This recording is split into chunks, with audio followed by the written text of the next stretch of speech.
நான் இங்கே நிற்கிறதுக்கு காரணமாக என்னோட அப்பா அம்மாவுக்கு நான் முதல் தலை வணங்குறேன். முதல்ல நான் உனக்கு தலை வணங்குறேன். ஏன் தெரியுமா? இப்பெல்லாம் எந்த பையனை கேட்டாலும் உனக்கு உலகத்திலே முதல் எதிரி யாருன்னு கேட்டால் அப்பா அம்மாவை தான் சொல்கிறான். உண்மை போன்ற இளைஞர்கள் இந்த நாட்டுக்கு வர வேண்டும். Thank you sir. பேசுங்க ஐயா. அழகுல ரெண்டு விதம் இருக்கு. ஒன்று வெளியழகு, இன்னொன்று உள்ளழகு. பறவையில வெளியழகு மயில், உள்ளழகு குயில். காயில வெளியழகு மாங்காய், உள்ளழகு தேங்காய். பழத்துல வெளியழகு ஆப்பிள், உள்ளழகு பலா. இதுதான் சார். மனுஷன்ல வெளியழகு வேணா பெண்களா இருக்கலாம் சார், உள்ளழகு நாம தான் சார், ஆண்கள் தான் சார். சார் ஆண்கள் பார்க்கறதுக்கு வேணா கொஞ்சம் கரட மூடா இருக்கலாம் நினைக்கலாம், ஆனா அவங்க உண்மையில ரொம்ப நல்லவங்க சார். இத நான் சொன்னா ஏதோ சின்ன பையன் சொல்றான்னு நினைப்பீங்க. எங்க ஐயன் எம்பெருமான் வள்ளுவர் சொல்லியிருக்காரு, மனை விளைவார் மான் பயிர் எய்தார், வினை விளைவார் வேண்டா பொருளும் அதே. பொண்ணுங்க பேச்ச கேட்கறேன் எவனும் உருப்பிட்டதா சரித்திரமே இல்லை சார். எங்களை மாதிரி இளைஞர் படுற வேதனை இருக்கு சார். பாருங்க சார், பெரும் கொடுமை சார். இன்னும் என்னதான் செய்ய போறேன்னு ஏன் சார் அவன் கேட்க மாட்டான்? இன்னொன்னு சரி, ஓகே. உன் வயசு என்ன? 15 சார். 15 வயசு. Okay okay. இன்னும் 16 வயதிலே தொட்டு பார்க்கல. என்ன என்ன இன்னும் செய்ய போகிறாயின்னு போடுற இந்த போடு பரவாயில்ல விடு. ஐயா, கிளி எப்படியா கத்தும்? கிளி எப்படி கத்துமா? கீ கீங் கத்தும். குயில கூக்குன்னு, காக்கா காக்கானும். அப்ப மயிலன மாமாவா கத்தும்? இப்படிதாயா ஒரு பொண்ணு ஒரு பையனை பார்த்து கேக்குறா, மயில் எப்ப மாமான்னு கத்துதோ அப்ப நான் உன்னை மாமான்னு சொல்றேன், அதுக்கு முன்னாடி போமான்னு சொல்லிட்டு போறாயா? அப்ப அந்த பையனோட மனசு எப்படி வேதனைப்படும்? இப்படி நொந்து போய் எழுதுறான் பாரியா 3 கவிதை. சுட்டெரிக்கும் சூரியனை கூட நம்ப, சுத்தி வரும் பொண்ணா மட்டும் நம்பாத. நீ என்ன ஒரு டைம் சொல்லி இன்னொரு டைம் சொல்ல? சுட்டெரிக்கும் சூரியனை கூட நம்பு, சுத்தி வரும் பொண்ணா மட்டும் நம்பாத. நீ என்னமோ சூரியன் கிட்ட போயிட்டு வந்த மாதிரிலாம் பேசுற. அக்கா, சூரியன் கிட்ட அவன் ஏன் போகணும்? சூரியன் தான் காலையில உதிச்சா எல்லார்ட்டையுமே வருது. அக்கா, சுட்டெரிக்கும் சூரியன் கிட்ட போனா கூட சமுதாயத்துல கௌரவமா தைரியமா செத்தான்ற பேர் வரும். ஆனா சுத்தி வரும் பொண்ணா மட்டும் நம்ம நீங்க வச்சுக்கோ, சமுதாயத்துல தலை குனிஞ்சு கேவலப்பட்டு தான்க்கா சாவீங்க. கடல் அலைய கூட நம்பு, காதலிக்கும் பொண்ணா மட்டும் நம்பாத. நானும் கொஞ்சம் அப்படி என்னதான்டா பண்றாங்க அவங்க? அத பத்தி நீயே போடுற?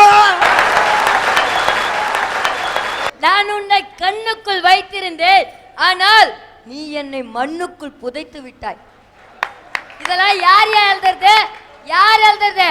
என்ன மாதிரி ஒரு இளைஞன் தான். நீ ஒரு இளைஞனடா டேய்.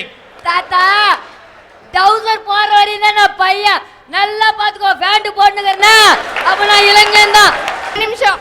என்ன ஐயா, எங்க வீட்டு பக்கத்து வீட்டு அங்கிளுக்கு 50 வயசு ஆகுது, அவரு டவுசர் தான். அப்ப அவரு இளைஞரா? அக்கா, நீ குண்டு சட்டிலே குதிரை ஓட்ட. மெட்ராஸுக்கு போய் பாருக்கா, 58 வயசு கிளவி கூட தான் டவுசர் போட்டு சுத்துறா. இதுக்கு என்னக்கா சொல்ற? ஐயா, பையன் ஒருத்தர் ரோட்ல போறான், பொண்ணு மேக்கப் போட்டு நிக்கிற. என்னமா மேக்கப் தெரியுமா? எப்படின்னு கேளுங்க. இங்க ரோஸ் பவுடரா, இங்க ரோஸ் பவுடரா, ஜிகனாவா. இதெல்லாம் விட்டுருங்க.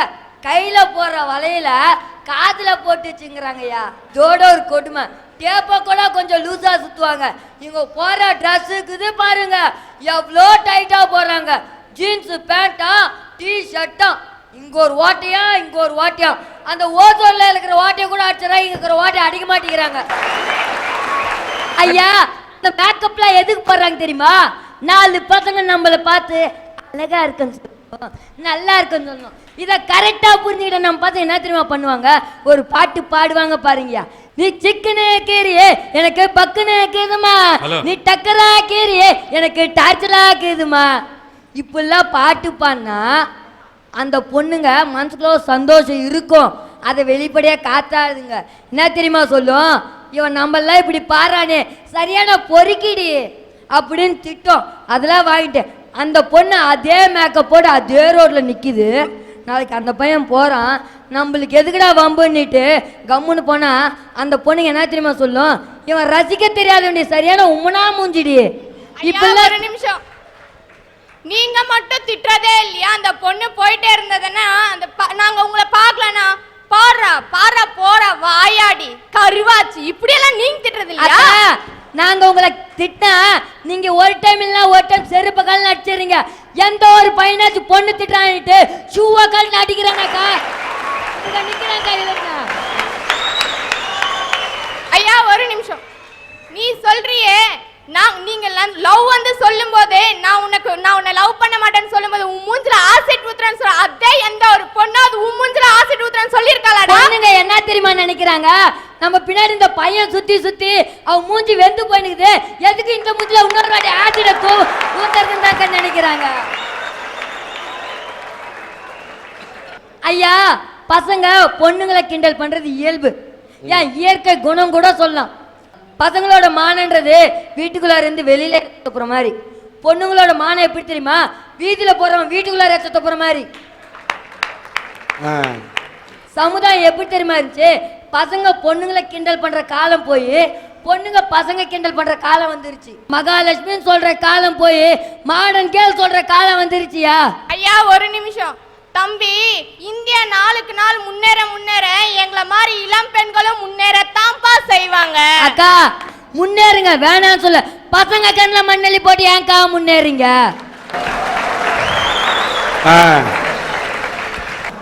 சண்டைக்கோழி படம் பார்த்துருக்கீங்களா? சொல்லு சொல்லு. மீரா ஜாஸ்மின் அதுல காலேஜ் போறன்ற பேர்ல சினிமா தியேட்டருக்கு போனாங்களா? அமைதியா இருக்க வேண்டியது தானே, படத்தை பார்க்க வேண்டியது தானே. என்ன தெரியுமா பண்ணாங்க, கழுத்துல போற துப்பட்டாவை எடுத்து தலையில கட்டிக்கிட்டு டா எவன்டா நாங்க தலைப்படுத்த போறோம், டா எவன்டா அவன் தலைப்படுத்த போறோம்னு சொல்றாங்க. ஐயா ஒரு நிமிஷம். நீ என்னமா சொல்லியா? பசங்களாம் அந்த மாதிரி கட்டிட்டு ஆடுறதே இல்லையா? அக்கா சேட்டா பண்ணாதான்க்கா குரங்கு, இது மாதிரி பண்ணாதான்க்கா பையன். ஒரு பொண்ணு இது மாதிரி பண்ணா அந்த சமுதாயத்துல அந்த பொண்ணுக்கு என்னக்கா பேர் வரும்? என்ன வரும் சொல்லு. என்ன வரும் சொல்லு. பசங்களை திட்டமா பொண்ணுங்களை காரி முய்வாங்கக்கா. ஒரு பையன் ஒரு பொண்ணுகிட்ட லவ் லெட்டர் கொடுக்குறான்.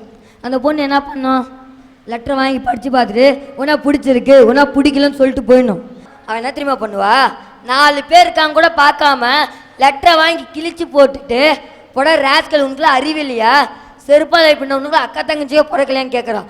நான் கேட்குறேன், இதே எந்த ஒரு பையனாச்சு பொண்ணு லவ் சொல்றான்ட்டு 4 பேர் முன்னாடி அடிச்சு உனக்குலாம் அண்ணன் தங்கச்சியோ பிறக்கலையே எவன் எவன் எவன் ஒருத்தனாச்சு கேட்குறான்.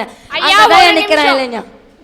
நீ என்னமோ சொல்றியே, அதே நாங்க பொண்ணுங்க காதலுக்கு ஹாய் சொன்னா உலக அழகி, காதலுக்கு பாய் சொன்னா உள்ளூர் கிழவி என்றடே எங்களை பார்த்தா உனக்கு கிளவியா இருக்கா?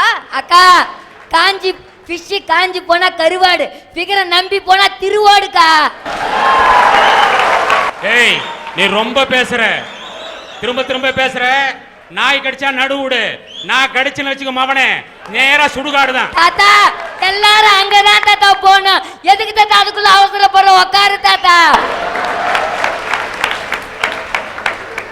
ஐயா ஒரு பொண்ணு பஸ் ஸ்டாண்ட்ல நிக்கிறா, நல்லா திரிஷா மாதிரியே இருக்கா. எங்களை மாதிரி இளைஞர்கள் ஏன் தெரியுமா திரிஷா பிடிக்கும், திரிஷாவோட சின்ன கண்ணு பட்டக்கு பட்டக்கு பட்டக்கு நடிக்கும் போது எங்களோட மனசு கடக்கு கடக்கு கடக்கு நடிக்குயா. உன்ன மாதிரி பசங்களை பெத்த அப்பா அம்மா வயிறு பக்கு பக்குன்னு அடிக்குதுடா. நீ இப்படி பேசுறதெல்லாம் பார்க்கக்குள்ள. உங்க அப்பா என்ன பண்றாரு? அப்பா பார்பர் ஷாப் கடை வச்சிருக்காருயா, பார்பர் ஷாப் கடை வச்சிருக்காருயா. நான் அப்பா இப்படிலாம் கஷ்டப்படுறாரு நிறுத்தையா, கிளாஸ்ல இதுவரை ஃபர்ஸ்ட் ரேங்க் எடுத்துட்டு இருக்கையா. அது மட்டும் இல்லையா, ஸ்போர்ட்ஸ்லயும் சேர்ந்துருக்கா, 40 சர்டிஃபிகேட் வாங்கியிருக்கையா. ஐயா இந்த மெடல் உங்க கையில போடுங்க. அந்த மெடலை நீ வாங்கினதை விட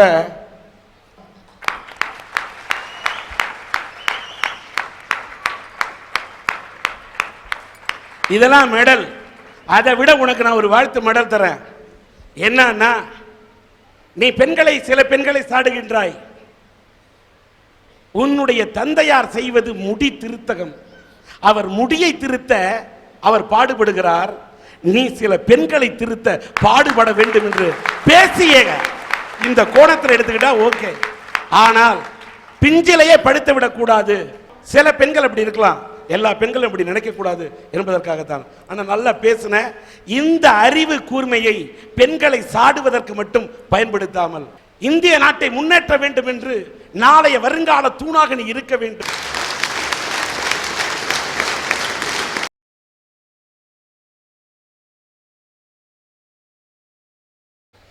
சார், தலைப்பை பார்த்தீங்கன்னா, இன்னும் என்னை என்ன செய்ய போகிறாய் அன்பே அன்பே, என்னை கண்டால் என்னென்னமோ ஆகிறாய் முன்பே முன்பே. நான் வேன் யார சொன்ன தெரியுங்களா? நாங்க நேசிக்கிற சினிமாவை, நாங்கெல்லாம் ரசிகர்கள், எங்க சினிமாவை பார்த்து நாங்க கேட்கிறோம் இன்னும் என்னதான் செய்ய போறேன்னு. ஐயா, இன்னைக்கு திரைப்படங்கள் இருந்துச்சு. வீரபாண்டிய கட்டபொம்மனை நம்ம யாருமே பார்த்ததில்ல. அவர் இப்படிதான் நடிப்பாரு, இப்படிதான் இருப்பாரு, இப்படிதான் பேசுவாரு, நமக்கு அடையாளம் காமிச்சது ஒரு சினிமா. தாங்கிட்ட வட்டி கேட்ட ஜாக்சன் துரையிடம் அவர் கேட்பாரு, எங்களுடன் வயலுக்கு வந்தாயா, நாற்று நட்டாயா, களை பறித்தாயா, அல்லது அங்கு கொஞ்சி விளையாடும் என் குல பெண்களுக்கு மஞ்சள் அரைத்து பணி புரிந்தாயா? மாமனா மச்சானா? மானம் கெட்டவனே, யாரிடம் கேட்கிறாய் வரி திரை வட்டி? எப்படியாப்பட்ட வசனங்கள்! இன்னைக்கும் இருக்கு வசனங்கள். எங்க வீட்டில் ஒரு ஃபங்க்ஷனுக்காக நாங்க குடும்பத்தோட கோயிலுக்கு போயிருந்தோம். போயிட்டு நான் எல்லாரும் ஒன்னா கார்ல இறங்கி வந்துட்டோம். என் தம்பி மட்டும் தனியா இறங்கி வந்தான். நான் அவன்கிட்ட கேட்டேன், ஏண்டா எல்லாரோட சேர்ந்து வர வேண்டியதானே அப்படின்னு. அதுக்கு அவன் சொல்றான், பண்ணிங்க தான் கூட்டமா வரும், சிங்கம் சிங்கிளா தான் வரும்ன்றான். அவன் சிங்கமா, நாங்கெல்லாம் பண்ணிங்களாம். மன்னிக்கணும், அதாவது பண்ணி குரூப்பா வரும், சிங்கம் சிங்கிளா வரும் அப்படின்னு ஒரு கதாநாயகனை உயர்த்தி சொல்றதுக்கு சொல்லப்பட்ட பஞ்ச் டைலாக். இதுல பண்ணி என்று சொல்லக்கூடியது இந்த இடத்துல வில்லன்கள்லாம் அடியாளோட, இந்த தாதாக்கள்லாம் அடுத்தவனை நம்பி பக்கத்துல பன்னிக்குட்டி மாதிரி பல பேரை வச்சுட்டு வருவான். ஆனா ஹீரோ என்ற சிங்கம் என்பவன் அவன் சிங்கிளா தான், துணிச்சலா தான் வருவான். இத அப்படி கூட எடுத்துக்கலாம் இல்லையா? சரி, இதாவது பரவாயில்ல. என் தம்பிக்கு டாக்டர் பட்டமே கொடுக்கலாம். எதுக்கு தெரியுங்களா? ஐயோ நம்ம யார சொல்வோம் தெரியுங்களா? யமனோட பொண்டாட்டியை தான் ஐயோன்னு சொல்லுவோம். நம்முடைய பெரியவங்க சொல்வாங்க, அந்த வார்த்தையா சொல்லக்கூடாது, அது அம்மங்கல சொல் அப்படின்னு. அவன் சொல்றான், 2000 2007 வந்த ஐயோ என்று ஆரம்பிக்கும் திரைப்பட பாடல்களின் எண்ணிக்கை மொத்தம் 18 சொல்றான். நம்ம காலையில முன்னெல்லாம் டிவி திறந்தோம்னா சுப்ரபாதம் கேட்கும். இன்னைக்கும் கேட்குது டிவி திறந்த உடனே. என்ன தெரியுங்களா? ஐயோ ஐயோ ஐயோ ஐயோ. ஐயா, நல்ல படங்கள் எத்தனையோ படங்கள் வந்திருக்கு. அதை நாங்க பார்க்கிறோம், ரசிக்கிறோம், சந்தோஷப்படுறோம். அதை நாங்க குத்தம் சொல்லவே இல்லை. ஒரு சில படங்கள் இன்னைக்கு ரசிகர்களை கெடுத்துட்டு இருக்கே, அதை பார்த்து தான் இன்னைக்கு நாங்க ரசிகர்கள் கேட்கிறோம், இன்னும் எங்களை என்னதான் பண்ண போறேன்னு. ஐயா, நேத்து வரைக்கும் நாட்டில் எல்லா சாதிக்காரங்களும் தாயா புள்ளையா அண்ணனா தம்பியா வாழ்ந்துகிட்டு இருந்தோம். ஆனா இன்னைக்கு எங்க மனசுலாம் நஞ்ச விதைச்சி வேற்றுமையை உண்டாக்கி வெட்டு குத்து வரைக்கும் கொண்டு போயிட்டாங்க. ஐயா, இதுக்கெல்லாம் யாரு காரணம் தெரியுங்களா? ஒரு சில சாதி சங்க தலைவர்கள். இவங்களுடைய சுயநலத்தால எங்களெல்லாம் பிரிச்சு இந்த அளவுக்கு பண்ணி வச்சிருக்காங்க. ஐயா, நான் ஒண்ணு கேட்கிறேன், உங்களோட நோக்கம் எல்லாம் என்ன? உன் சாதி நல்லா இருக்கணும், உன் சாதி நல்லா இருக்கணும் தானே சொல்றீங்க. அதெல்லாம் உண்மையா இருந்தா நீங்க எல்லாம் ஒண்ணு சேர்ந்து மக்கள் நலனே மகேசன் நலன், தனிப்பட்ட நலனுக்காக வாழ மாட்டோம்னு ஒரு முடிவெடுத்து ஒரு நல்ல கட்சி ஒன்று ஆரம்பிங்க. அது நாங்கள் எல்லாரும் உறுப்பினராகி ரத்தம் சிந்த கூட தயாரா இருக்கோம். ஐயா ஐயா, குடும்பத்தில் ஒரு பிரச்சனைனா நம்ம கோயிலுக்கு போவோம். ஏன் தெரியுங்களா? அங்கே போனால் தான் நம்ம கஷ்டமெல்லாம் தீரும்னு ஒரு நம்பிக்கை. அது மாதிரி எங்கள் மக்களுக்கு ஒரு பொது பிரச்சனைனா எங்களுக்கு கோயில் எதிரும் ஐயா. இந்த சட்டமன்றங்களும் இந்த பாராளுமன்றங்களும் தான். ஆனால் இன்னைக்கு நிலைமை பரிதாபங்க ஐயா. ஒரு சில சட்டமன்றங்கள்லையும் நாடாளுமன்றத்தையும் ஒரு சில சுயநல அரசியல்வாதிகளால் மக்கள் நிலையம் மறந்து சேரை உடைக்கிறாங்க, மைக்கை உடைக்கிறாங்க, மொத்தத்தில் எங்களையே மறந்து போயிட்டாங்க ஏன் சில தலைவர்கள். அவங்கள பார்த்தா ஏன் கேட்குறேன், இன்னும் என்னையா செய்ய போறீங்க?